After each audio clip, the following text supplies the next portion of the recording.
जय हिंद मित्रांनो, चला सुरुवात करूयात. 1857 क्रांतीच्या कोणत्या नेत्यांनी नेपाळमध्ये आश्रय घेतला? मित्रांनो, आपला तोच रूल आहे. व्हिडिओ पॉज करून आन्सर मनातल्या मनात डिसाईड करा. तर याचं उत्तर आहे नानासाहेब. ठीक आहे. आता आपण पाहूयात 1857 क्रांतीचे उठाव कोणत्या एरियामध्ये, लीडर कोण होते आणि त्यांना कोणत्या ब्रिटिशराने अपोज केला होता, विरोध केला होता. ठीक आहे. तर सुरुवात करूयात आपण दिल्लीपासून. दिल्लीमध्ये कोणी उठाव केला होता? बहादूर शाह दोन. याला विरोध कोणी केला होता? निकोलस हॅडसन. ठीक आहे. लखनौ. लखनौ म्हणजे बेगम हजरत महल. ठीक आहे. जिसका लक अच्छा उसकी बेगम. ओके. असं तो वाटलं तर तुम्ही ट्रिक न लक्षात ठेवू शकतात. यांना विरोध कोणी केला? Camp bell. कानपूर, नानासाहेब यांना पण विरोध कॅम्प बेल यानेच केलाय. ठीक आहे. नानासाहेबच्या नंतर ग्वालियर, तात्या टोपे त्यांना पण विरोध कॅम्प बेल यानेच केलाय. बरेली, बरेली मध्ये खान बहादूर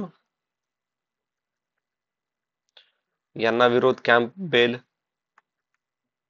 बरेलीच्या नंतर झाशी, झाशीची राणी लक्ष्मीबाई यांना विरोध केला सर हेवरोज याने. त्यानंतर बिहार मध्ये कोण होतं? बाबू कुनवर सिंग, ज्यांना विरोध केलाय विल्यम टेलरने.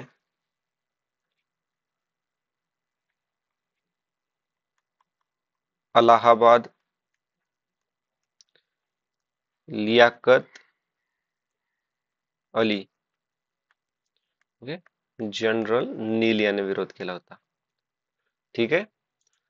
पुढचा प्रश्न, योग्य कामगिरीची जोडी करा. ठीक आहे. इथं लॉर्ड आणि त्यांचं काम दिलेलं आहे. सार्वजनिक बांधकाम खाते PWD ची सुरुवात कोणी केली? तर याची सुरुवात केली आहे डलहौसीने. ठीक आहे. डलहौसीने 1857च्या उठावा वेळेसचा गव्हर्नर जनरल कोण होता? तर त्यावेळेस होता Lord Canning. Vernacular press act pass कोणी केलेला आहे? तर हा पास केलेला आहे लॉर्ड लिटनने. आणि भगवद्गीतेचे इंग्रजी भाषांतर कुणी केले? तर तो आहे लॉर्ड कॉर्नवेलिस. ठीक आहे. आता आपण हे चारी पण लॉर्ड बद्दल ना थोडी माहिती घेऊयात. ठीक आहे. पहिले पाहूयात आपण लॉर्ड लाइटॉन. ठीक आहे. 1876 1880. लॉर्ड लाइटनने व्हर्नॅक्युलर प्रेस ऍक्ट 1878 मध्ये इंट्रोड्यूस केला. ह्या ऍक्ट नुसार भारतीय न्यूजपेपरला व्हर्नॅक्युलर लँग्वेज मध्ये, म्हणजे ज्या स्थायिक जाग्यावरती ज्या लँग्वेज होत्या ना, जसं की मराठी, हिंदी, ह्या भाषेमध्ये न्यूजपेपर पब्लिश करण्यासाठी त्याने मनाई आणली होती under the act vernacular press act 1878. त्यानंतर याच्याच काळामध्ये दुसरं अँग्लो अफगाण वॉर झालं 1878 ते 80 मध्ये. आणि ब्रिटनची जी क्वीन आहे ना, क्वीन व्हिक्टोरिया, हिने एक टायटल घेतलं, तिचं नाव आहे केसर ई हिंद. म्हणजे भारताची क्वीन एम्प्रेस म्हणजे भारताची महाराणी. ओके. त्यानंतर डलहौसी 1848 ते 1856. याने दुसरं अँग्लो सिख वॉर 1848-49. ठीक आहे. पुन्हा याने लोअर बर्मा कॅप्चर केला 1852 मध्ये. डलहौसीनेच डॉक्ट्रिन ऑफ लॅब्स इंट्रोड्यूस केली होती.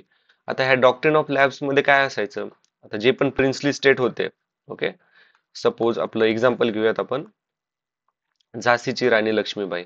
ओके, तर त्यांनी एक पुत्र अडॉप्ट केला होता आणि त्यांच्या झाशीच्या राणी लक्ष्मीबाई यांच्या पतीच्या निधनानंतर हा जो अडॉप्ट केलेला पुत्र होता ना, तो सिंहासनावर बसणार, पण under the doctrine of labs ते असं चलू देणार नव्हते. ठीक आहे. आणि डॉक्ट्रिन ऑफ लॅब्स हे एक महत्वाचं कारण आहे 1857चा उठाव होण्यामागे. ओके, खूप सारे कारण आहेत 1857च्या उठावामागे, पण हे पण एक वन ऑफ द कारण आहे. ठीक आहे. त्यानंतर डलहौसीने वुड्स डिस्पॅच 1854 मध्ये इंट्रोड्यूस केलं. डलहौसीला फादर ऑफ इंडियन रेल्वे असं म्हणतात. Indian railway. ठीक आहे, कारण की याने 1853 मध्ये रेल्वे लाईन्स कनेक्ट केली होती आणि बॉम्बे टू ठाणे पहिली रेल्वे धावली होती. ठीक आहे. आता लॉर्ड कॉर्नवॅलिस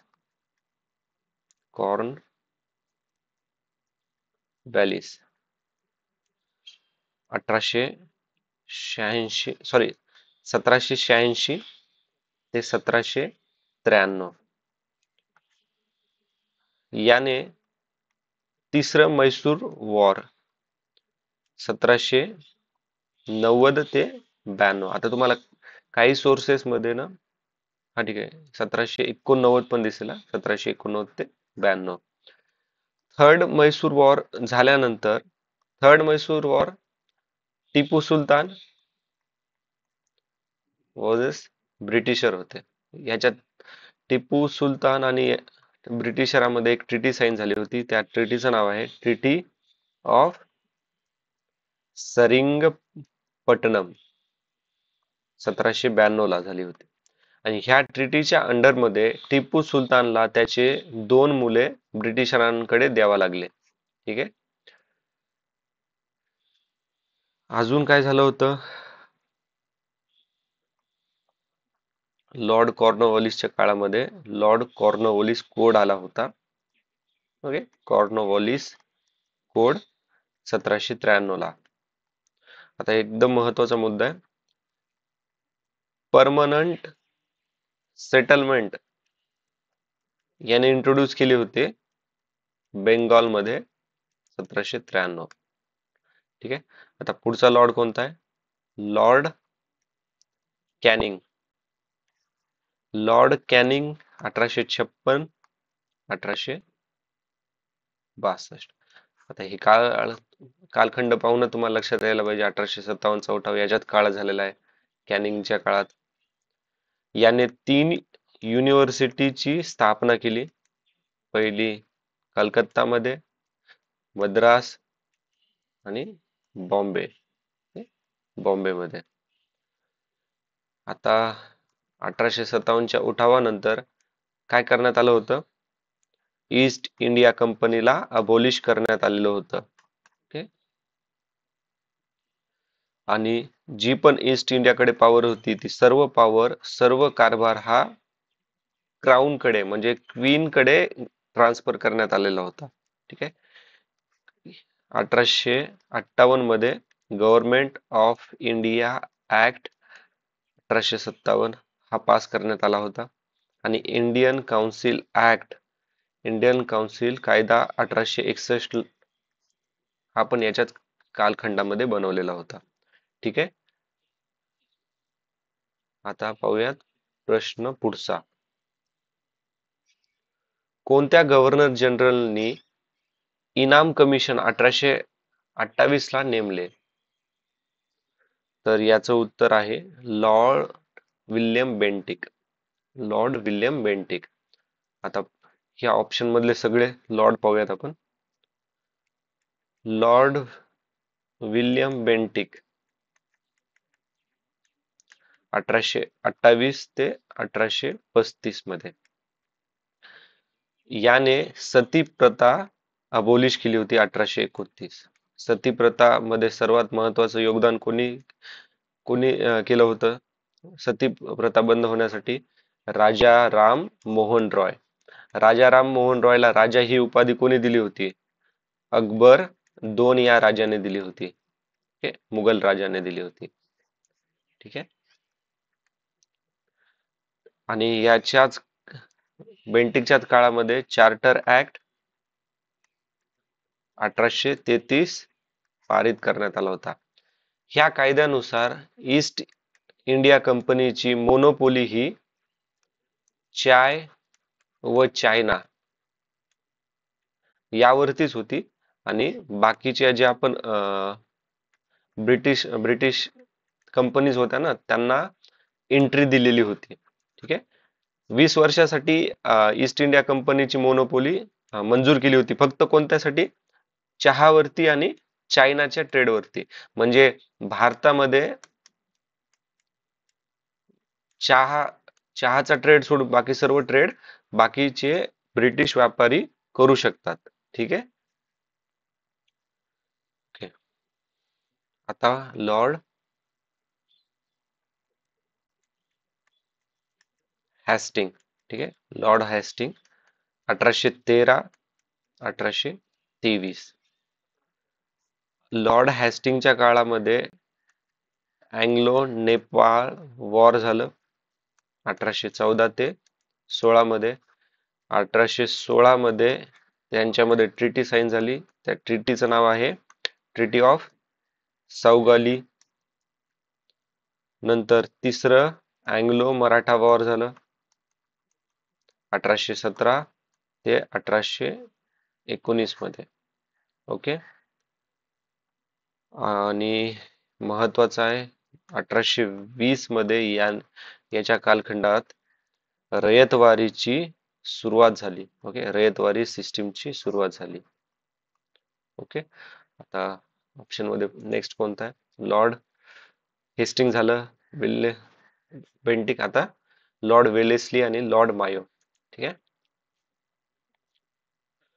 लॉर्ड वेलेस्ली 1798 तर 1805. याने सबसिडरी अलायन्स सिस्टीम इंट्रोड्यूस केली 1798 ला. चौथं म्हैसूर वॉर जे शेवटचं म्हैसूर वॉर होतं ते 1799 मध्ये याच्याच कालखंडात झालं आणि म्हैसूरचा पराभव झाला. म्हणजे टिपू सुलतानचा पराभव झाला, मृत्यू झाला याच्यामध्ये. ओके.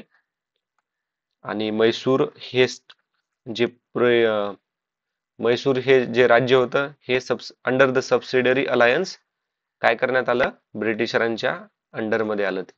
ठीक आहे. सबसिडरी अलायन्स म्हणजे कसं? आता हे राज्य आहे. ओके. आता हे मद्रास राज्य. मद्रास राज्य त्यांची आर्मी मेंटेन करणार नाही. ते त्यांच्या आर्मीच्या ऐवजी ब्रिटिश आर्मी यांना काय करणार? पाळणार समजा तिथे. ओके. ब्रिटिश आर्मी त्यांचं काम करणार सोल्जरचं. पण यांना पेमेंट कोण देणार? जो मद्रास आहे, जो सबसिडरी अलायन्स साइन करणारा राजा आहे तो देणार. ठीक आहे. ओके. आता याच्यामध्ये अजून काय झालं होतं? लॉर्ड वेलेस्लीच्याच काळामध्ये दुसरं अँग्लो मराठा वॉर झालं होतं 1803 ते 5 मध्ये. ठीक आहे. आता आपले लॉर्ड मायो राहिलाय. लॉर्ड मायो 1869 ते 72.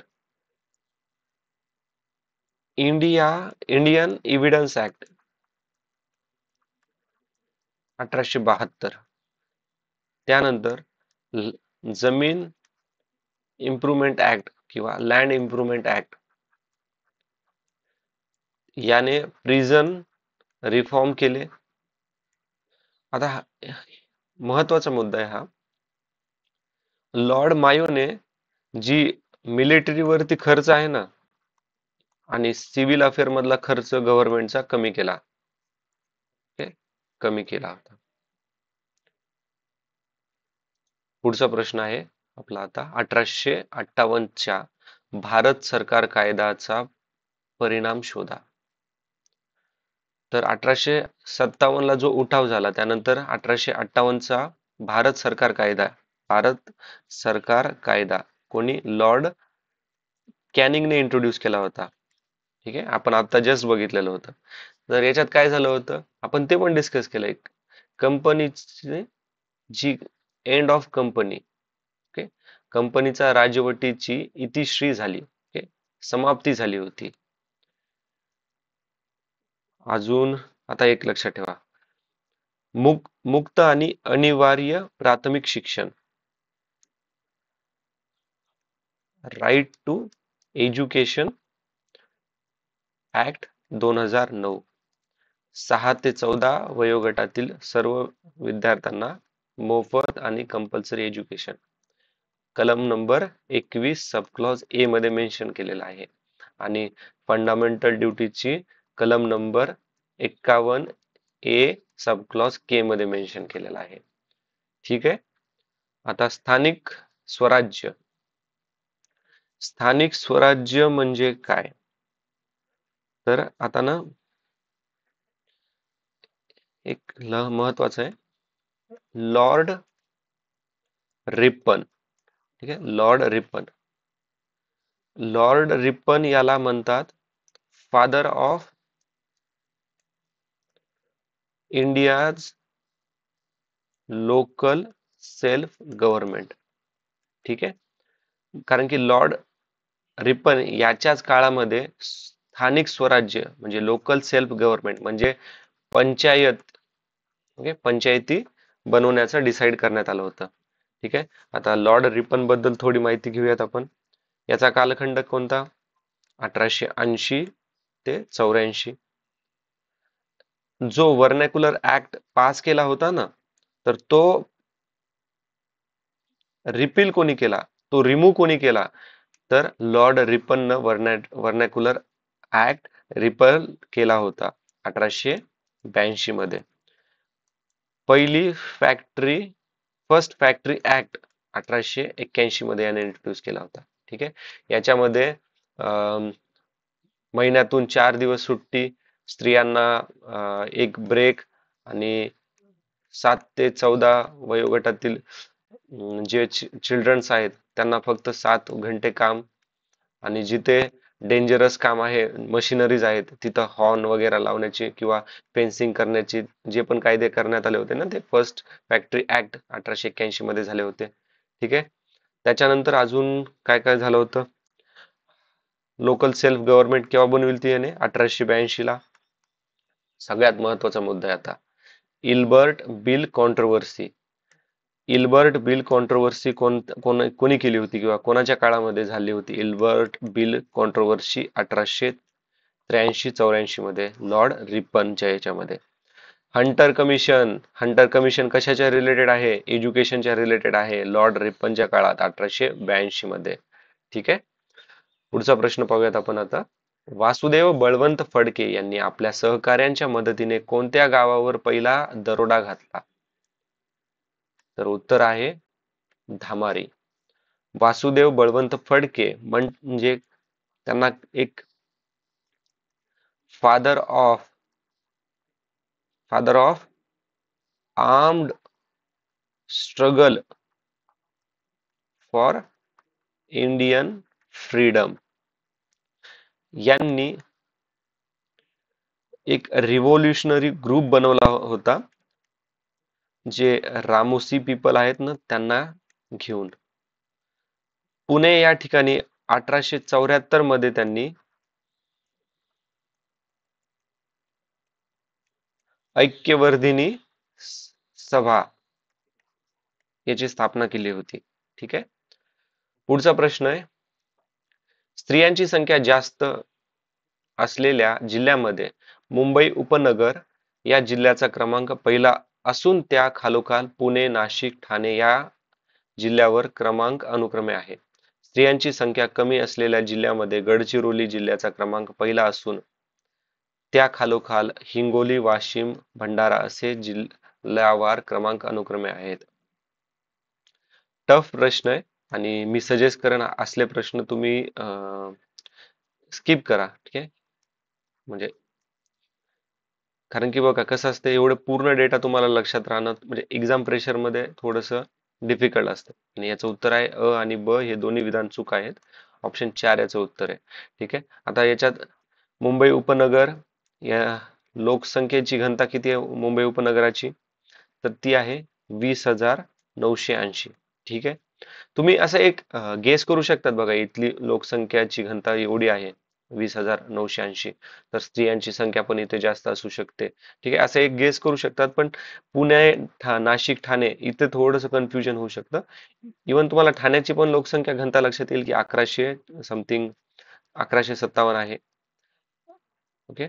आता एक लक्षात ठेवा, पुण्याची घनता आहे 603. ठीक आहे. गडचिरोलीची लोकसंख्या घनता किती आहे, तर सर्वात कमी 74 आहे. ओके. पुढचा प्रश्न पाहूयात आपण. यांनी मानव धर्म सभा स्थापन केली. दादोबा पांडुरंग तरखडकर, त्यांच्या बरोबर कोण होते अजून, दुर्गाराम मेहता. ठीक आहे. दुर्गाराम मेहता. दादोबा पांडुरंग तरखडकर हे को फाउंडर होते. कशाचे को फाउंडर होते, को founder of Bombay natural history society. केव्हा स्थापन झाली होती, 1883 ला. ऍट मोस्ट इम्पॉर्टंट पॉइंट आहे, यांना मराठी भाषेचे पाणिनी म्हणायचे. पाणिनी.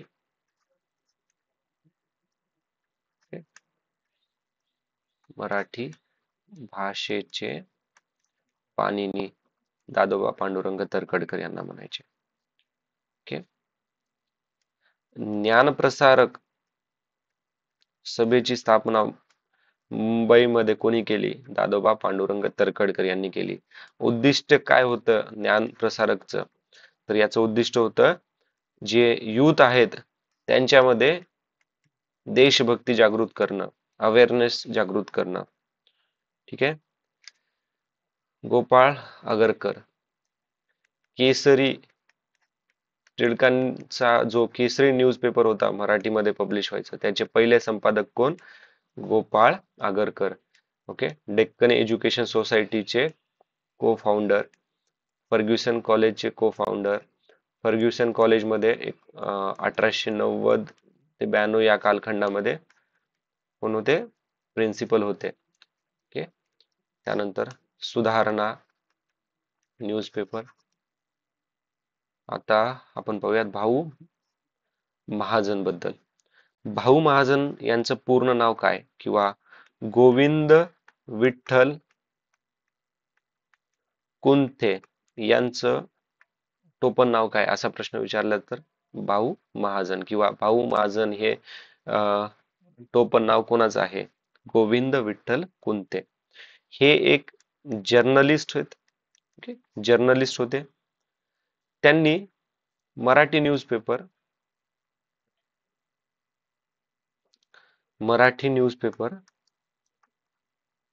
किंवा मराठी मॅगझिन, लक्षात ठेवा, मराठी मॅगझिन प्रभाकर आणि धूमकेतू याचे संपादक होते. त्यांनी एक मराठी न्यूजपेपर पण चालू केला होता ज्याचं नाव आहे प्रभाकर पत्र. ठीक आहे. प्रभाकर पत्र. आता 34वा प्रश्न आहे आपला. रिकाम जागा हे पुणे सार्वजनिक सभेचे सर्वाधिक महत्वपूर्ण संस्थापक सदस्य होते. पुणे सार्वजनिक सभा. पुणे सार्वजनिक सभाची स्थापना 1870 मध्ये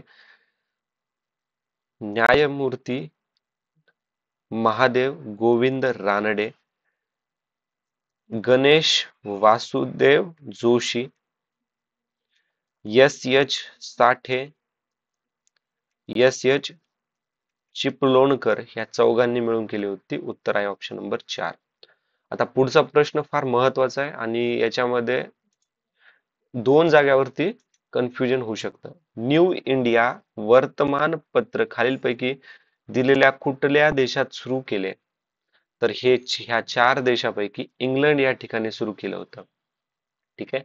भारतामध्ये न्यू इंडिया हे, आता एक लक्षात ठेवा, 1901 मध्ये बिपिन चंद्र पाल यांनी new India weekly new India weekly याची सुरुवात केली होती. अॅनी बेसेंट यांनी 1914 मध्ये न्यू इंडिया डेली या न्यूजपेपरची सुरुवात केली होती. ठीक आहे. आता हा प्रश्न आयोगाने कॅन्सल केलेला आहे, पण हे जे ऑप्शन्स आहेत ना ते फार महत्वाचे आहेत. ठीक आहे. आता पाहूयात आपण पहिल्यांदा सर विल्यम बेडवर्ड यांना. सर विल्यम बेडवर्ड कोण होतं? तर हे INC चे फाउंडिंग मेंबर आहेत. काँग्रेसचे फाउंडिंग मेंबर आहेत 1885 मध्ये. त्याचबरोबर विल्यम बेडवर्ड, WS कार्नी, दादाभाई नौरोजी यांनी मिळून 1893 ला इंडियन पार्लमेंटरी कमिटी बनवली होती. विल्यम बेडवर्ड हे मेंबर होते royal commission of Indian expenditure 1895 मध्ये. INC चे दुसरे ब्रिटिश प्रेसिडेंट आणि टोटल मध्ये बघितलं तर 5वे INC प्रेसिडेंट 1889. कुठे झालं सेशन? बॉम्बे. आणि त्याच्या नंतर अलाहाबाद सेशन 1910 मध्ये INC चे प्रेसिडेंट विल्यम बेडवर्ड होते. पहिले ब्रिटिश INC चे प्रेसिडेंट कोण आहेत? 1888 मध्ये चौथे आणि पहिले ब्रिटिश जॉर्ज येवले. आपण लक्षात कसं ठेवलं तर येवलेचा चहा 4 रुपयाला आहे.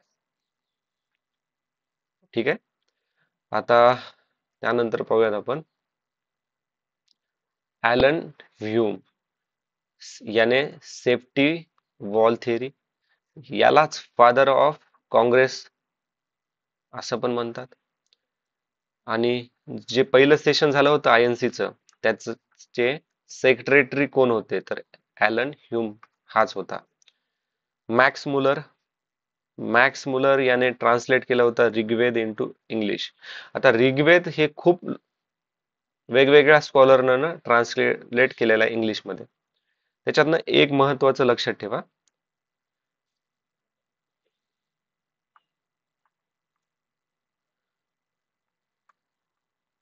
प्रसन्ना चंद्र गौतम याने ऋग्वेद संहिता ही ट्रान्सलेट केली होती मॉडर्न इंग्लिश मध्ये. हा जर प्रश्न विचारला की वेद इंग्लिश मध्ये कोणी ट्रान्सलेट केले तर राल्फ थॉमस. ओके, रॅल्फ थॉमसने केले होते. Foundation of Asiatic Society of Bengal 1784 sir William Jones. ठीक आहे. पुढचा प्रश्न, खालीलपैकी कोणत्या पहिल्या समाज सुधारकांनी मुलींच्या शिक्षणाला उत्तेजन आणि प्रसारास सुरुवात केली? सगळ्यात सोपा प्रश्न, खूप वेळेस डिस्कस केलेला आहे आपण. उत्तर आहे महात्मा फुले. पहिली शाळा 1848 भेड्यांचा वाडा, दुसरी शाळा 1851 मध्ये अण्णासाहेब चिपळूणकर यांच्या वाड्यावरती. 1851 मध्ये सप्टेंबर 17 तिसरी शाळा चालू केली, रास्तापेठ या ठिकाणी. रास्तापेठ. 1852 मध्ये पहिली शाळा चालू केली होती कोणासाठी? अनटचेबल्स साठी, अस्पृश्य अनटचेबल्स चिल्ड्रन्ससाठी. कुठे? वेताळपेठ या ठिकाणी. 1852 मध्ये त्यांनी लायब्ररी इस्टॅब्लिश केली होती पुण्यात. ठीक आहे. 1853 मध्ये त्यांनी एज्युकेशन ऑर्गनायझेशन बनवले होते आणि त्यांचं नाव काय ठेवलं होतं? महार, मांग आणि चांभार. त्यानंतर 1873 ला सत्यशोधक समाज महात्मा फुले यांना मार्टिन ल्युथर ऑफ महाराष्ट्र असं पण म्हणलं जातं. सर्वात महत्वाचा मुद्दा आहे. पुस्तक कोणते त्यांचे? इशारा, गुलामगिरी, शेतकऱ्याची असूड, त्रिरत्न. ठीक आहे. ब्राह्मणाचे कसब. पुढचा प्रश्न, बॉम्बे असोसिएशनचे सन्माननीय अध्यक्ष म्हणून रिकामजगा यांची निवड केली होती. बॉम्बे असोसिएशनची स्थापना 1852. बॉम्बे असोसिएशन ही पहिली भारताची पॉलिटिकल ऑर्गनायझेशन होती. ओके. याची पहिले आपण पाहूयात फाउंडिंग मेंबर कोण कोण आहेत. सर जमशेदजी जीजीभाई, दादाभाई नवरोजी, त्यानंतर आहेत नवरोजी फुरसुंगी, अजून डॉक्टर भाऊ दाजी लाड, विनायक शंकर शेठ आणि सन्माननीय अध्यक्ष म्हणून सर जमशेदजी यांची नियुक्ती करण्यात आली होती. ठीक आहे. भारत छोडो चळवळीत रिकामजगा यांनी सातारा येथे समांतर सरकार स्थापन केली. तर याचं उत्तर आहे क्रांती सिंह नाना पाटील. ठीक आहे. 1943 ते 1946 मध्ये. आणि यांचं सरकार म्हणजे समांतर सरकार हे प्रति सरकार जे आहे ना, यांचं प्रति सरकार हे ग्रामराज्य मॉडेल वरती बेस्ड होतं. ठीक आहे. पुढचा प्रश्न आहे, भारतीय राष्ट्रीय काँग्रेसच्या मवाळ नेत्यांना ओळखा. तर उत्तर आहे दिनसा वाच्छा. ठीक आहे. INC चे फाउंडिंग मेंबर आहेत दिनसा वाच्छा आणि 1901 मधलं जे INC सेशन झालं होतं ना, त्याचे प्रेसिडेंट आहेत ते. त्यांना नाईटवूड म्हणजे सर ही उपाधी ब्रिटिशांकडनं 1917 ला. 1915 मध्ये इंडियन मर्चंट चेंबर याचे प्रेसिडेंट होते ते. ठीक आहे. पुढचा प्रश्न पाहूयात आता आपण.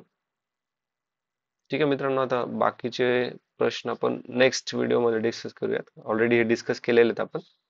ठीक आहे. Thanks for watching. See you in next video. जय हिंद.